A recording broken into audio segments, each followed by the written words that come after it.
Hi guys, welcome to this session in Microsoft Excel. What I want to cover in this little module is how you can transform your data using Power Query. So this is a formatted table.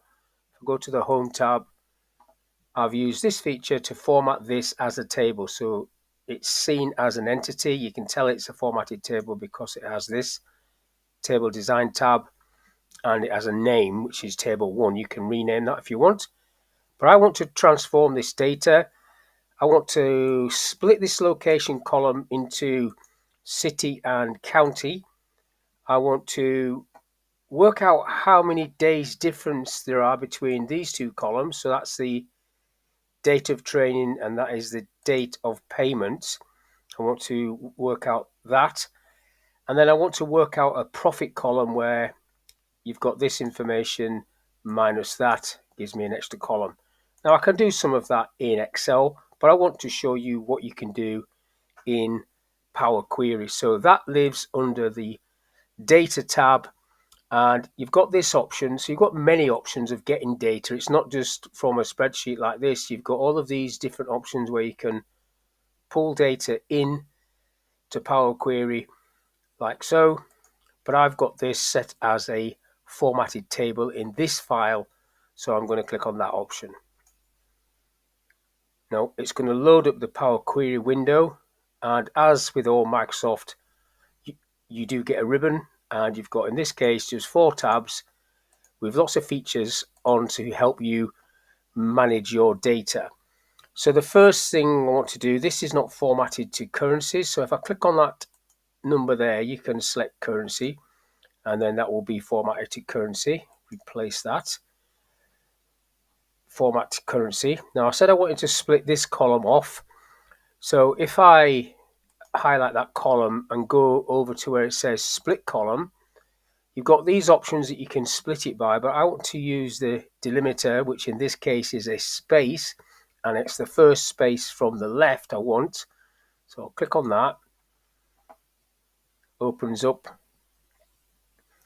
So it's a space from the left is what I want.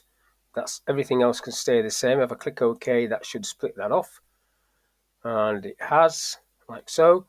But I need to rename this at the top. So if I double click at the top, I can just call that city.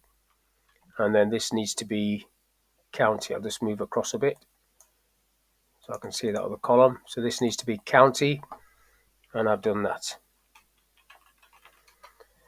Now, any step that you do that you don't like the result of, you've got the option over here in the query settings to delete them off. So I could delete that and it would put it back as one column, or any of these, or I could move that further up or down or drag and drop these.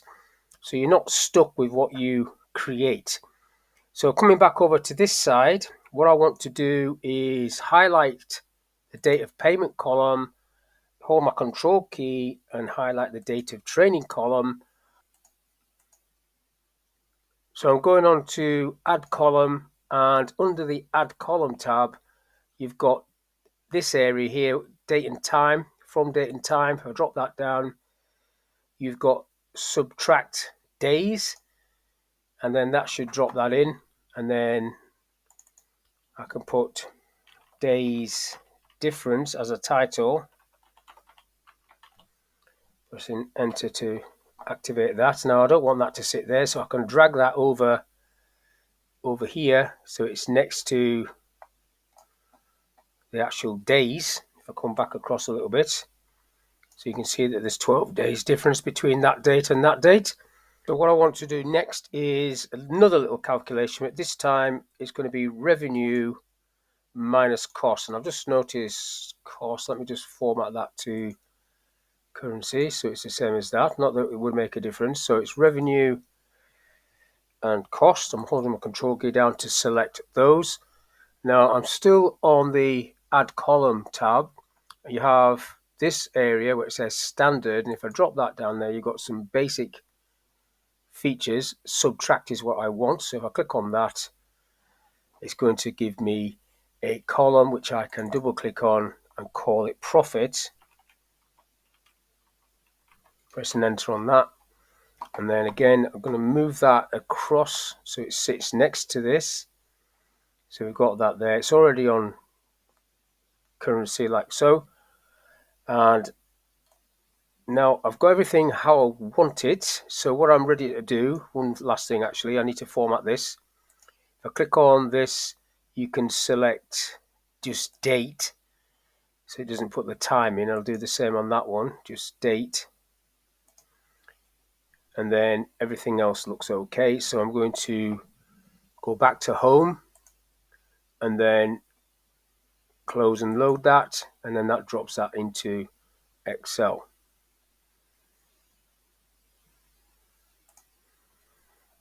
So there's all the data coming into Excel. Now, it hasn't kept the format on these two columns, so I'm just going to do that myself. So they're in there, as that one as well needs to be into that. Everything else looks okay. We've got the separate columns there. Now, the raw data, if I go back down to this sheet, so what I want to do now is just add a new record on this raw data table. So this is the raw data. If I just put my name in there and today's date, control semicolon, and that should put a date in there. Pull that down, it should put a date in there. And then let's say it's SharePoint. That I did. And I made loads of money on that. And the cost was only 100. And it was in Newcastle. So there's some new data. So if I go back to the loaded table on this sheet, go to the data tab and then click on refresh, that just drops that in. So this raw data could be in a different file and it automatically will get dropped in if you refresh the data. If I double click onto this area here, so I've just done a preview there, but I want to double click into it. If I double click into it, it will open up the Power Query window and that addition will be in here as well. If I go down to the bottom there, you can see it there. That's what I typed in, SharePoint, and it's just added in there as well. I'll just close and load that back and it'll come back to this. So once you've created the link in Power Query, any changes to your source data are automatically going to be picked up. All you have to do is to remember to click on refresh and then that will reload it and it maintains the changes or the transformations that you've done. So that's all I want to talk about in this little video, how you can use Power Query Editor to transform your data, drop it into a spreadsheet and just refresh and keep on working away. So hopefully that was of use. Thank you for your time. I'll catch you on the next one.